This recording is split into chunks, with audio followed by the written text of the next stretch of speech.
So you said something earlier that really made me it made me tear up because it reminded me of like when we were finally leaving Jackson, Mississippi to go to Carbondale, Illinois, which is somewhere that most people evacuating are not going to go all the way up to Illinois, but we had family there, so it's just like, why not?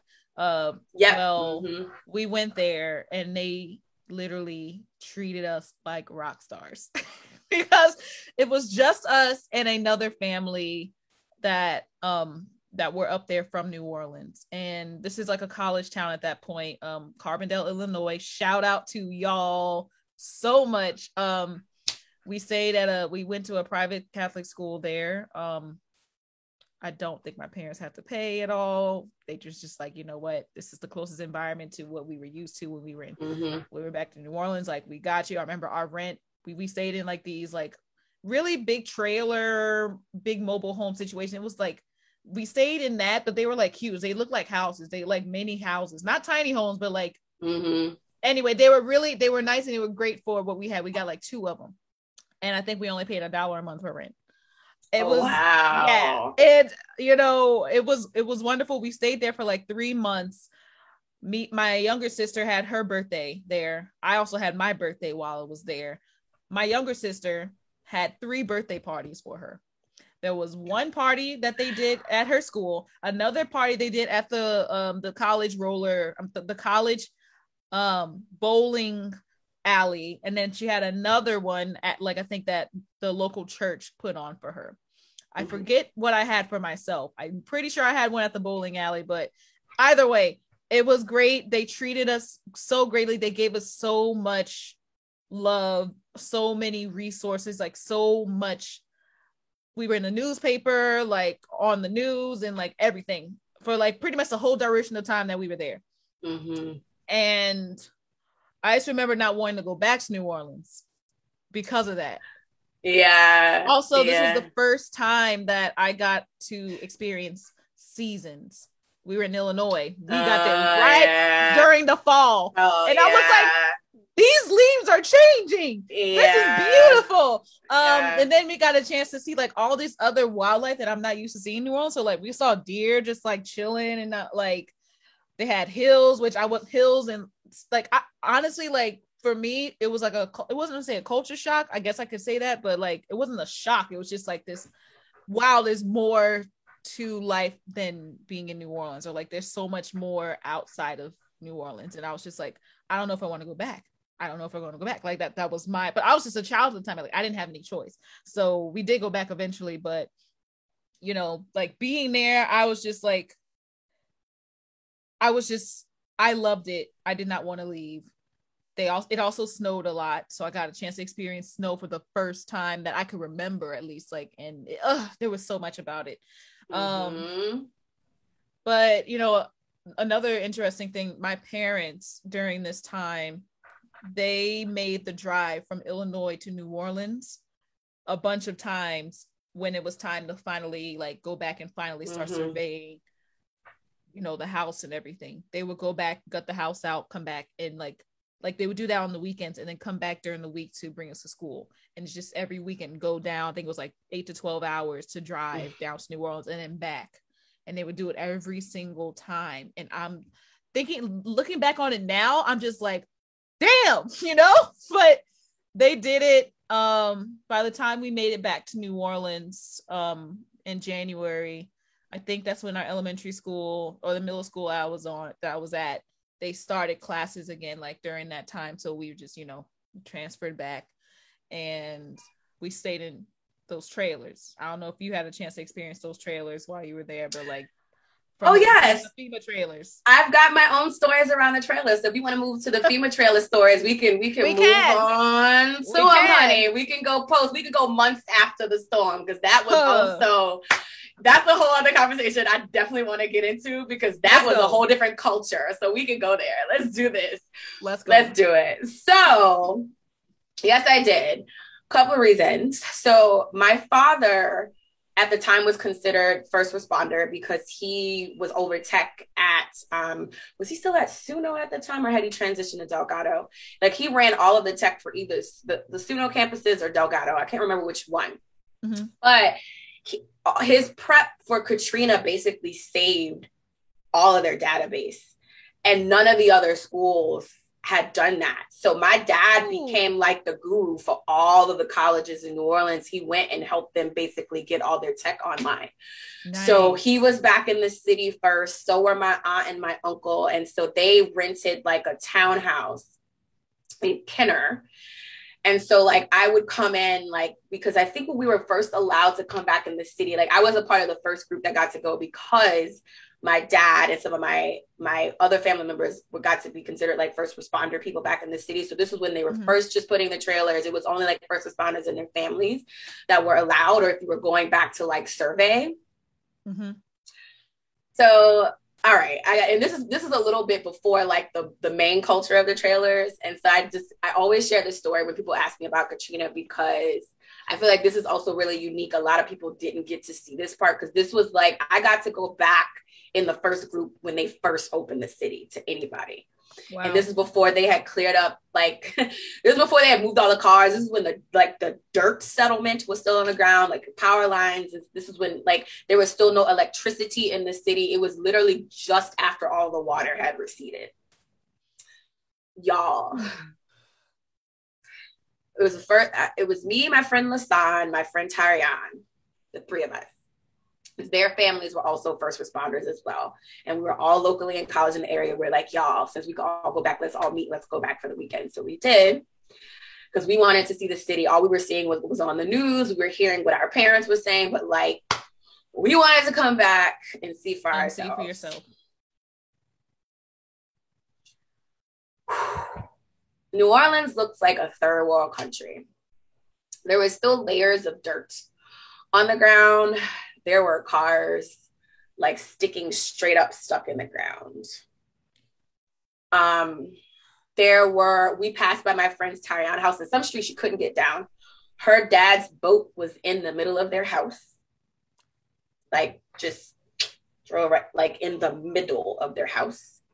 Oh, wow. In the middle of the house. We are driving around. There are trees. There's this one part, and this is the part where I was driving. We're looking at all the stuff, the ground. Because this is how you could tell it wasn't just water. There were definitely tornadoes that rolled through. Like you see all the things that a storm comes with. It wasn't just the water. You could clearly tell other things had went down just from the damage. Yeah. There were like cracks like in the ground. Like, I mean, like this separate apart, like it was like the ground like bubbled up, like it looked like it just like bubbled up and just moved the concrete and the asphalt. So there's certain streets you couldn't drive down because of that. There's one street we were driving down, all of a sudden it gets pitch black and I slam on the brakes and we're all like, what the fuck? It just looked like a black hole out of nowhere. We get out of the car, we go around. Girl, we're looking in the inside of a tree. The tree took up the entire street. That's how big. It was one of those big old oak trees. It just looked like someone had picked it up and like laid it on its side. Like roots and all. We were seeing up the inside of the tree. I will never forget that for the rest of my life. It like I slammed on the brakes because we're like, what? We're like, what the fuck is that? It was out of nowhere. It just got like black. We were staring up the tree. Katrina was so powerful that I don't know if y'all have ever seen oak trees, but them things look like they could never ever move or go anywhere. These are massive trees we're talking about 200, 300-year-old trees, like massive, like with long, deep roots, the whole thing, roots and all, out of the ground and on its side. Wow. Couldn't believe it. Like all the cars that were there, windows blown out, sediment everywhere, like some sticking in the ground or just moved. Like it was crazy. Wow. No power. Like it was just like, where are we right now? It was just. And how do you move an oak tree? How do they do it? They cut it up. A forklift, and you gotta cut it up. And use it for lumber to rebuild. I'm sure that they were smart. That's what they did. Right. But it was crazy. So that's what it looks like going back into the city, like right when things were opening, because that was before you could even put the trailers in the city because you couldn't get any electricity. So they had to work their way out and in. So that's how we were staying in Kenner, all of us, because that's where they were putting all the first responders, because Kenner had electricity, and then they slowly had to work their way into the city. And then after that, once we got into the first year, when everybody was in their FEMA trailer, that's when it was a little lit, because for the college students, the parents would leave or like go somewhere else. And so they were giving a lot of their kids the trailers to like stay in. And so we would just hop from each other's trailers and hang out on the weekends. We were in town from college, or when, like, that's what we would do. We would go home to New Orleans for the weekends, and we would stay in our parents' like FEMA trailers, and we would kick it. And we would just hop, because like there were no like lights on, so you could just zoom through the city because there were no power lines or any of that. So it was fire. It was like, it was really, yeah, because you were too young. Yeah, you were too young at that point in time. So it was fun because we all had our cars, and we would just hop from trailer to trailer. We'd just be kicking it in the trailers. We'd be having our drinks, you know, a little puff action here and there. I have a question about which trailers you got, because some people, I know we started off in those like mini trailers, and then there was the ones that look more like mobile homes. Did you start off like in those trailers and then like you got upgraded? Okay. The ones that look more like RVs, not the mobile homes. Yeah, we were in the RV ones, and it was so crazy too, because everybody's house, it was like we would do all the stuff in the trailer, but also you would kick it in the house too, because everything was just gutted out. So it was, wow. It was like we would just throw these parties in like the trailers, and we would roam around, like, because also everybody could like have access to the backyards. So, like most of the like yards and stuff were clear, or it was like the things were in piles because they were like pulling everything out of the house. So either like the house was gutted, you would hang out in the gutted house, or you would hang out in the backyard or the front yard and just put chairs up. It was like, it was crazy. It was like a really like wild. I got my first tattoo in New Orleans because I remember when things were first opening up downtown, the only thing that was open was like a couple of bars and a tattoo parlor. So we all went and got tattoos. It was like the only thing that was open. It's crazy. I know that tattoo parlor had some business. Yes, they did. All of the businesses that ended up like being open first, you know? Yeah. If they could come back. Yeah. Wow. So do you remember what time of the year it was when you were able to finally go back and like check everything out? I was just curious because I don't think I remember. Yeah, it was October, November. It was like right before the holiday, because I do remember being in New Orleans for one of the holidays. And I think another one of the holidays I met my mom's side of the family in Houston, but one of them, I want to say Christmas, is the holiday that I spent in New Orleans. That's where there were a couple of things that were kind of starting to come back. Yeah. And that was also like weird to say, but that was also a fun time in the city, because it was also just, it wasn't a lot of people there. So it was cool to see New Orleans like start to get its thing back. But like with like nothing's really open. The street lights don't work. And I remember when everything started to really come back online, those of us that were there first, like, it's kind of not as fun, because we used to just zip through the interstate. There were no lights. So you would just be driving, just like there were no stop signs. You would just go. It was kind of like driving in a third world country, where you just kind of like, oh, is someone there? You just figure it out as you're like driving around. It was really interesting. It was just really, it was interesting time. I'm so happy to have you here for this perspective, because I don't obviously have any of those memories. I think we went back with my parents for like maybe 1 or 2 weekends to like survey the damage or like gut out the house and stuff, but otherwise like we stayed up in Illinois. That was it. So it's good to know that. I'm so happy you have that memory like that. That helps me, you know, just with like how it was like in that moment. So thoughts about, because I mean you were obviously still in school, but you were still coming to New Orleans. Would you consider yourself like a Hurricane Katrina, as they say, like a survivor? Or I know they use the term refugee for a while, which I feel like a lot of people were just like, I don't like that term. It makes me feel like we're not refugees. We are citizens of America. Thanks. Yeah. So yeah. No. It's interesting. I feel like I was a hybrid of it, because I feel like only like there was like an experience of like you were in college but close, but then there was also like, I think for all of us who were in our freshman year, who graduated from New Orleans, were in our freshman year of college, like that was a unique experience on its own. Like that was a very small niche group, because we were just getting out of it. And like your first year of college in general is like special and unique. You're going through a lot. It's your first time away from home, and so like, you cherish those moments of like going back, like for the holidays and things. And so like that was all really different. And also being able to go home for those moments and like see your friends that went to different places, and like that didn't happen because everyone was everywhere. And so like I feel like I don't know what to call our little niche, our 05ers, because it was different for us because we weren't in the city with you guys. We didn't have to like evacuate in that way. And then for a lot of us, we had just taken our things, right? Our personal stuff. So like a lot of that we had, right? So we didn't have that experience either. Right. So it was kind of like, it was a mix of like, well, you guys weren't there, so you didn't really go through the thing, but it was also like, we didn't know where our family was for days. And we're in college, trying to be college students, our freshman year of college.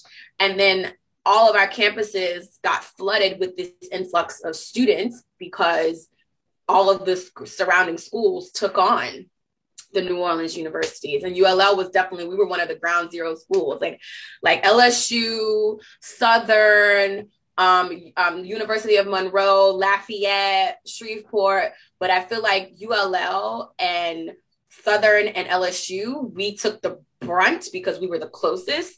So like, it was just like our campuses exploded. Our classes were immediately doubled.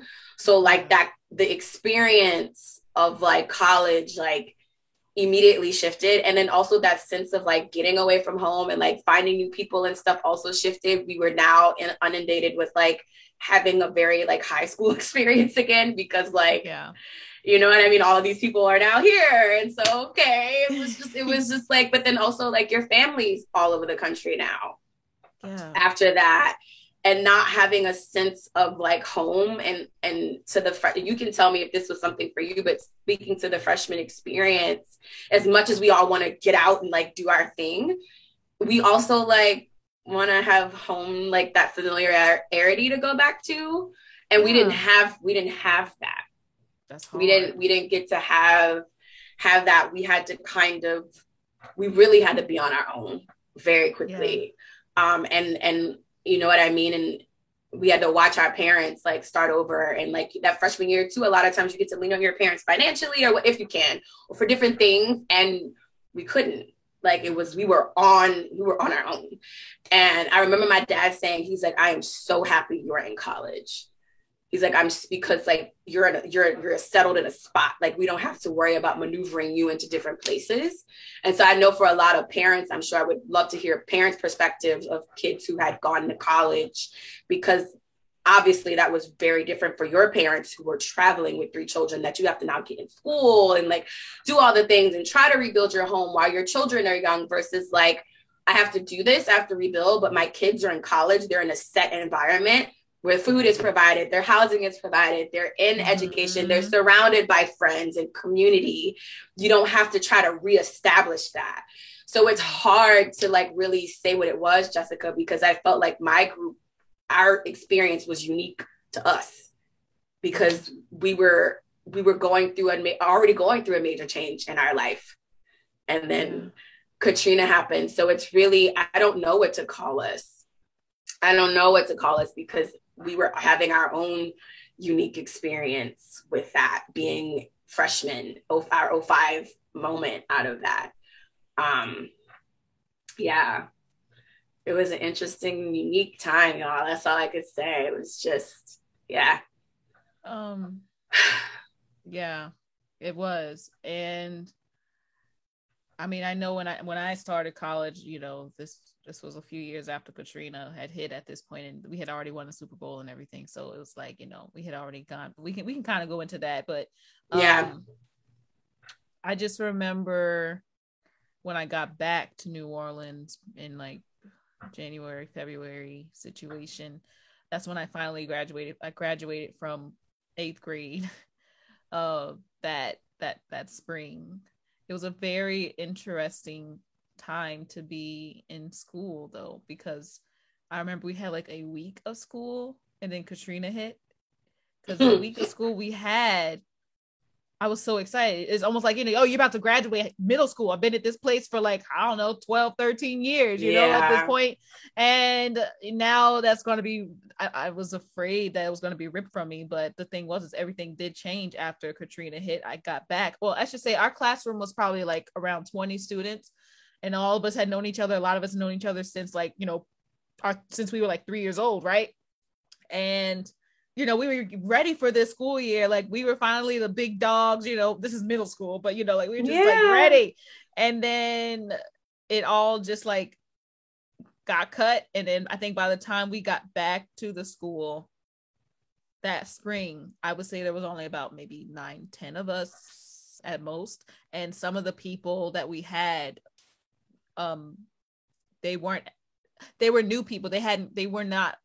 They were newer students that we had not been accustomed to like any point in our journey. So like they were coming in like not knowing anybody, you know. It was very interesting. So still graduated. It's just, I don't know, it was a weird time. It was a very weird time. And even like going into being an 8th grader, or I'm sorry, a 9th grader at my high school, you know, things were still, you know, still trying to figure things out. Things were still, it was, I don't know. I just remember being hot all the time. I don't know if it's just me, but I just remember being hot all the time at that point. Because probably they were still trying to get AC and everything. Yeah. And I remember still like living in our mobile homes. We were in a trailer for like a hot second. We were like, we cannot fit 5-6 people in this trailer. Sorry, we need a mobile home. So we got 2 mobile homes, and we stayed there until we thankfully had a lot across the street from our home that we could stay in mobile homes while we were like just back and forth. So I don't think that I was able, I think we stayed in those mobile homes up until like maybe close to when I was starting high school. So it was months. Well, we stayed in those for months. And yeah, we had very interesting time. I think like our family dog had died, and we got a new family dog at that point.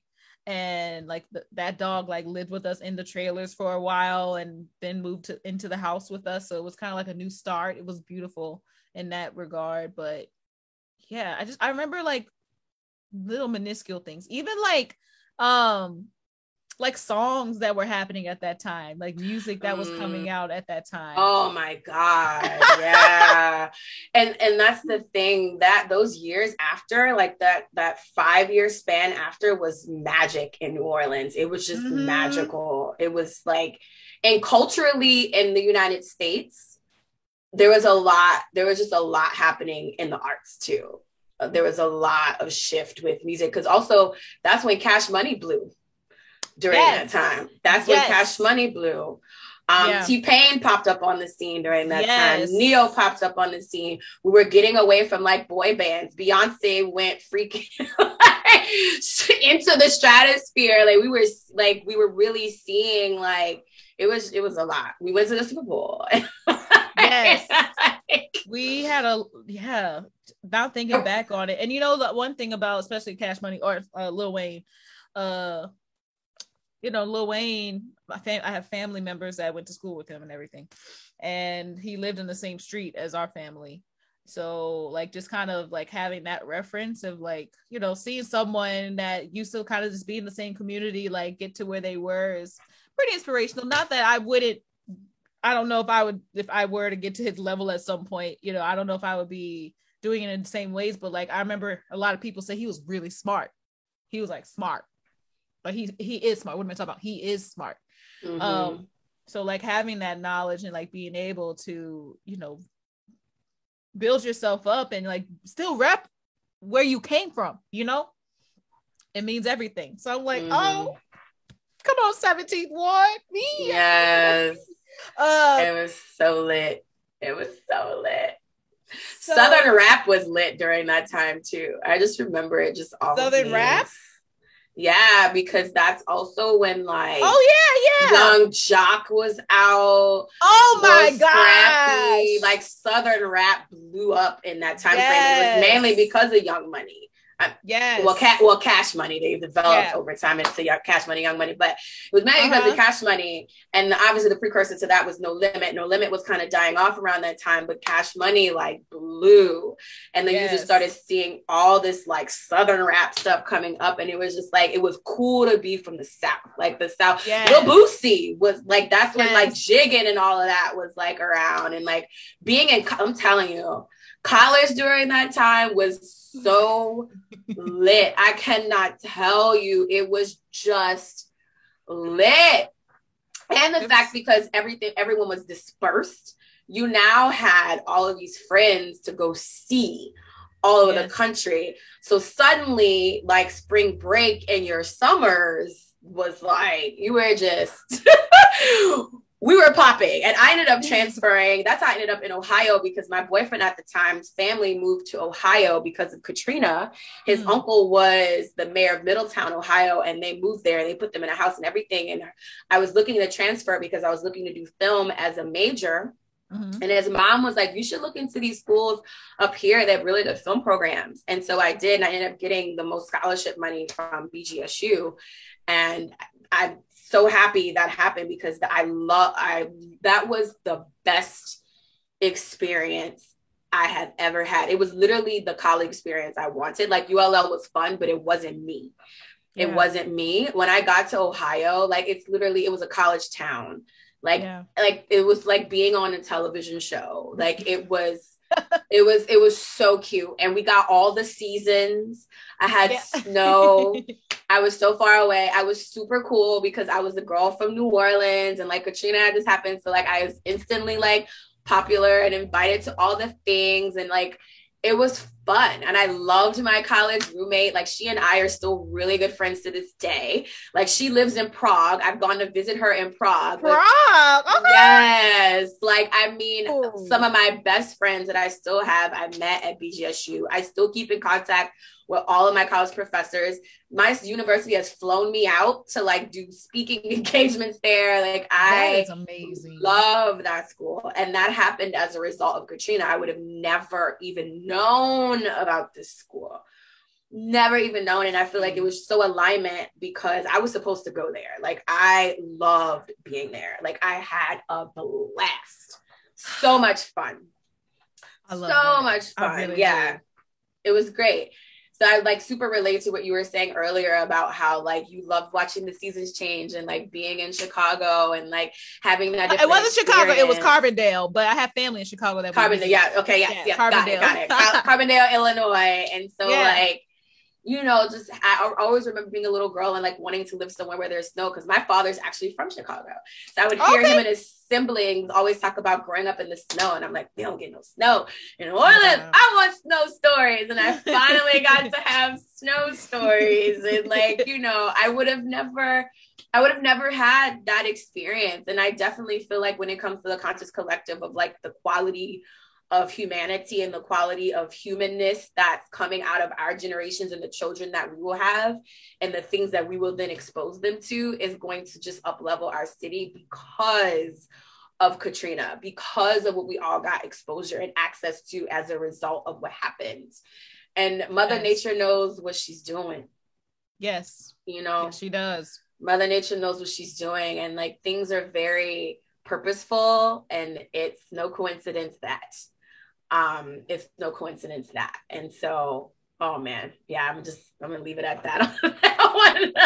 We're gonna put a pin in that because I do want to address before we wrap up about, you know, how this does relate to COVID. We did talk about it for a little bit. We'll talk about it again, but I want to just figure out, because this is more of a wrap up question. What's an important takeaway for newer New Orleans residents to know about the residents who experienced Katrina, because I find so much these days. There's so many more people that I have met who are not from here that did not experience Katrina versus people that I do know, which is very interesting. Because that was not this, obviously, as I was growing up, that was not the case. Like, everyone had at least, you know, been around for a nice hot second, or lived and born and raised. And I mean, obviously, a lot of people displaced and they never came back, and a lot more people came in. That's just how nature works, you know. Like, you know, rent was really cheap too when, like, right after Katrina, and it just, you know, it skyrocketed since then. But what is an important takeaway or like advice you would give to NOLA residents who did not experience Katrina, and like how they should maybe approach or, you know, treat residents that have? I would say respect the culture. You know, those of us who grew up there pre-Katrina, we have it instilled in us in a very different way. And I hope we can pass that on to our kids so we can keep some of that energy, but it's different. It's just, that just happens culturally. That's just kind of what's going to go down. I would say respect the city, you know, keep our character and our, you know, like, obviously there needs to be forward progression, because there are things like you mentioned at the top of the show of like, it is a predominantly Black city, and there's a lot of separation between the cultures there. We don't really blend unless it's sports or Mardi Gras. Yeah. Yes. We don't really interact with each other at all. Like, and I'm talking about the Black culture, the Caucasian culture there. We have a huge Vietnamese population there. Our Mexican and Hispanic culture has skyrocketed since Katrina.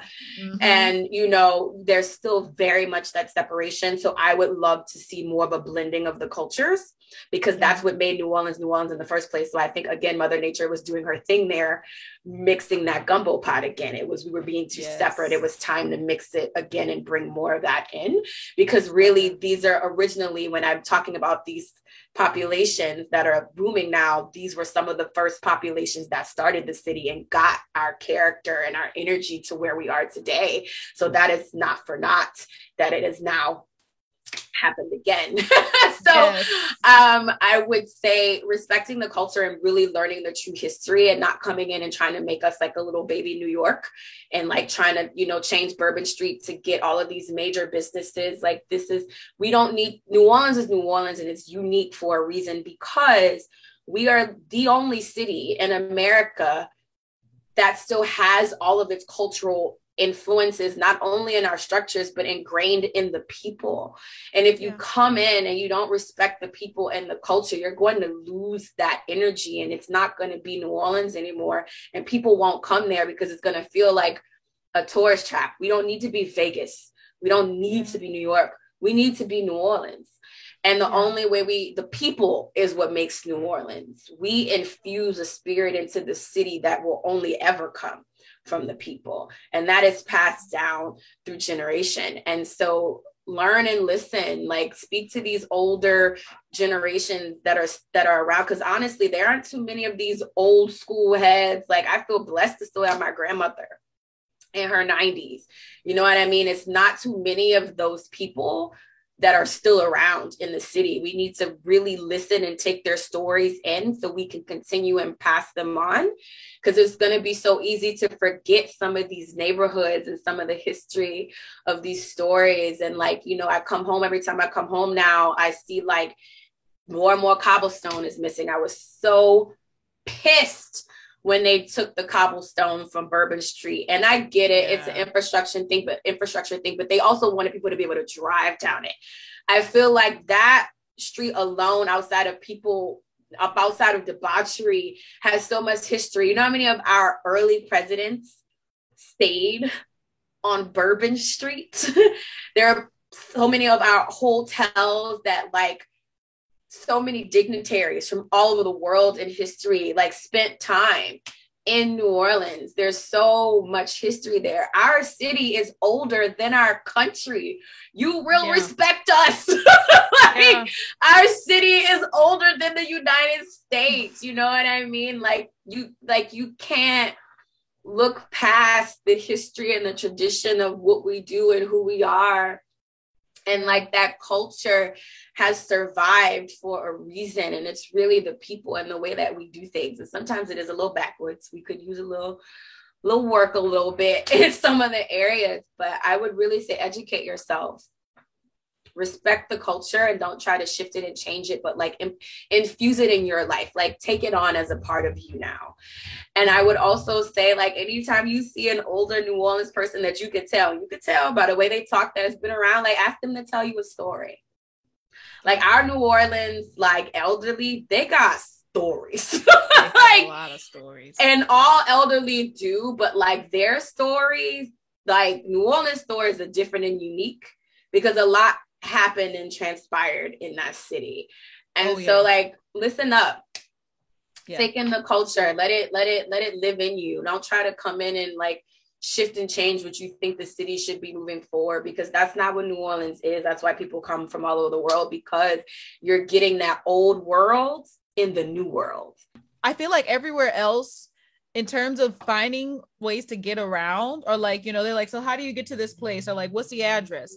A lot of people that are from here don't necessarily even need GPS. I'm one of those people. People tell me exactly where to go. We use landmarks, and that's how we know where to go. Exactly. It's like, you know, by Dominican, but like 2 blocks down around the corner, right before you get to Stewart the yellow Hall. House on the corner. Oh yeah, I know exactly what it is. Yeah, and then you see that churches, and then exactly, right there, that green house. That's my grandma's house. We just said, oh, cool. Yeah, exactly. That's literally how it worked. And I always thought it was so interesting when I would tell my dad, like, okay, I'm going, like, if I'm going to like a sleepover party, or like having, like, he has to drop us off somewhere, like I would tell him where it is, and he was like, oh yeah, I know where that is. And like, no, we didn't have GPSs back at that point anyway, like, he knew exactly where to go. But I'm that way now. Like, I know exactly where everything is, pretty much. You know. Even when I go back home too, I love that. My dad will just be like, oh, it's by da da da and da da da da. I'm like, oh yeah, okay. And I'm like, you're dropped immediately in. And I feel like that's something that's definitely New Orleans. And also like what school you go to or went to, right? And we're talking about high school. And that's something I would love to see continue on through the traditions. I hope that's what they're still doing in New Orleans. I don't know. I know for the older generations, we do. I think so, because there's a lot of judgment there, clearly, when you say where you're from or what school you go to. And when people say I went to Dominican, they're like, oh, really?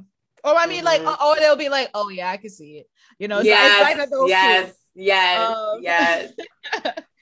Like, oh yeah, I could see you. I could tell you're a Dominican girl. What does that mean?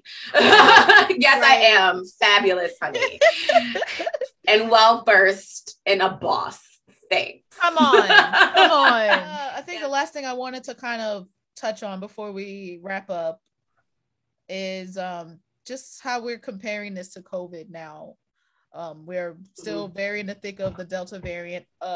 In terms of what I just got on my notifications from our local, like, NOLA ready text messages that we get, just kind of updating us every single day, like how many cases. We've had 612 COVID cases and 3 new deaths since Friday.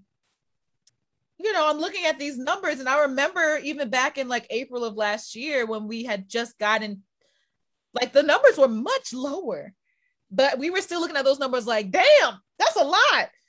But, you know, now that some of us, not all of us, are vaccinated, you know, it still feels like, at least here, there's still a weird sense of it feels normal, but it's not, or like people are out, like everything is fine. And I don't know. It's been a really interesting experience.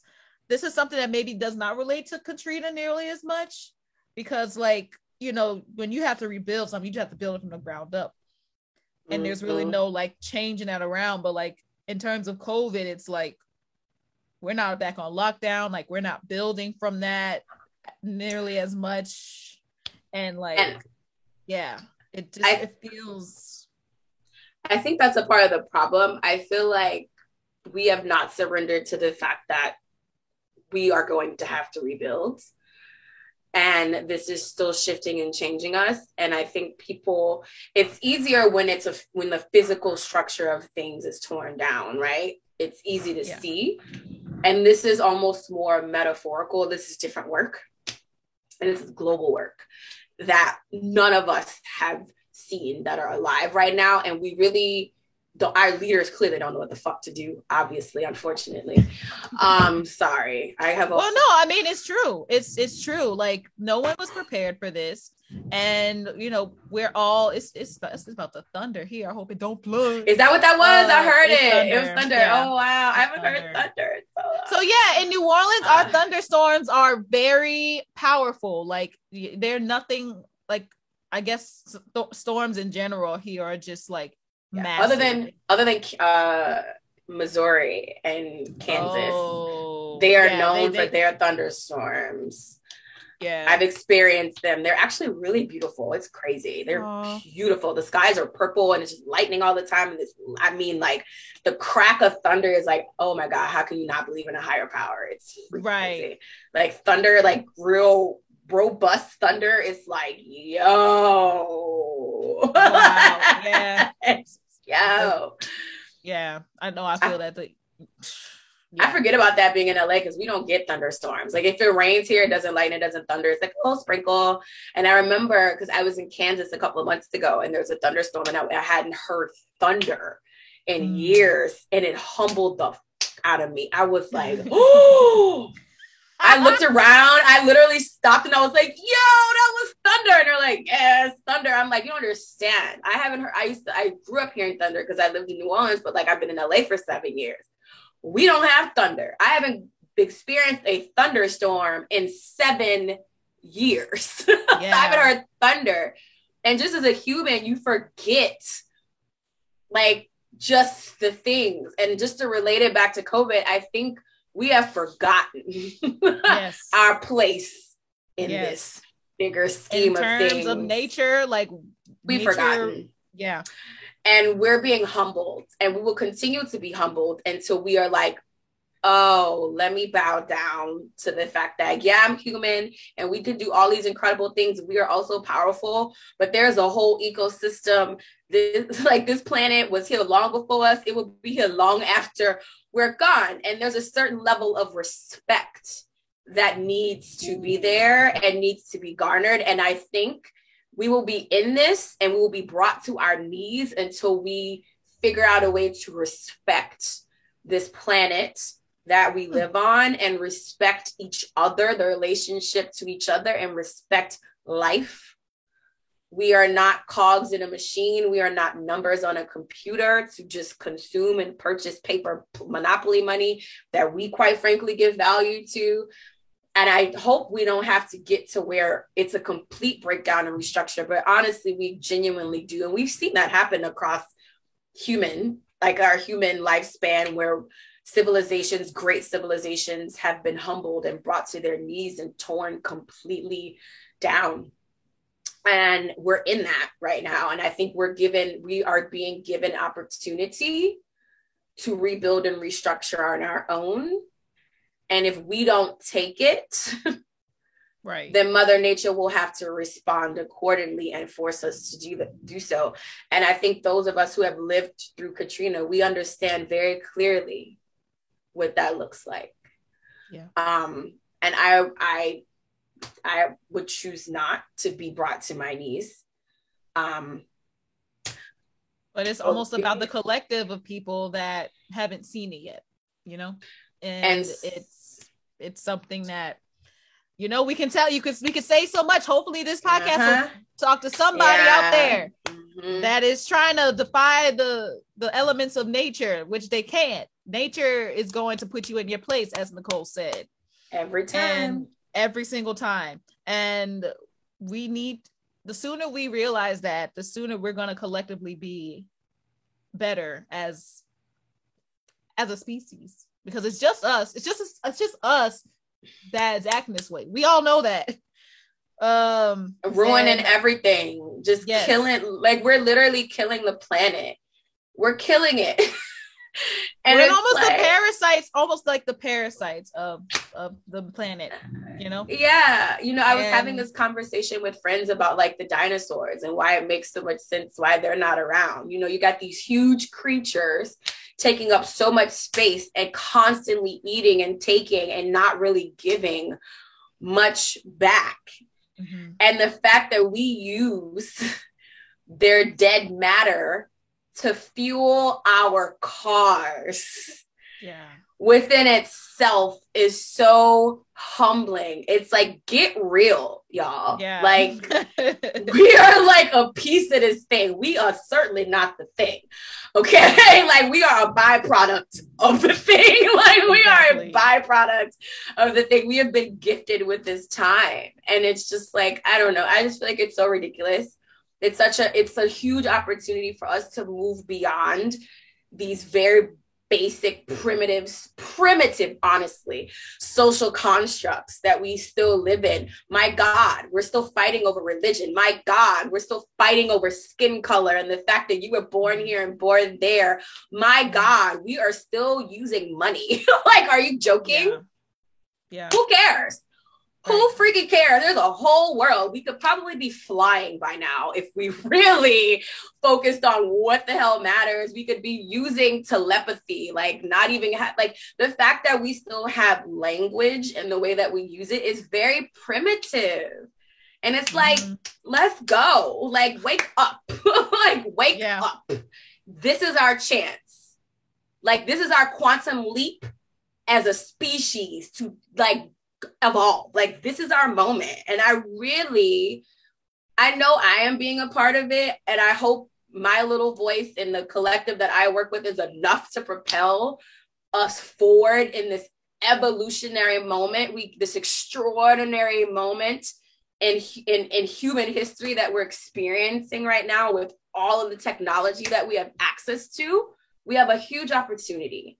And I beg of the collective to take this. I beg of you all.